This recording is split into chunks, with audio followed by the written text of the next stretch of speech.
Hola a todos, en este vídeo voy a mostrar cómo resolver problemas de conexión de los auriculares Jabra por Bluetooth.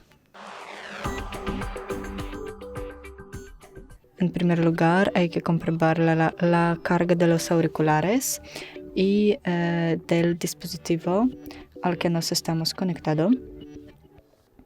En segundo lugar se puede reiniciar el dispositivo y los auriculares. Luego se puede limpiar la lista de dispositivos Bluetooth en el teléfono. También es necesario verificar si el Bluetooth está activado en tu dispositivo y en último caso se puede hacer un restablecimiento de los auriculares. Eso es todo. Gracias por ver, denle like y suscríbanse a nuestro canal. Adiós.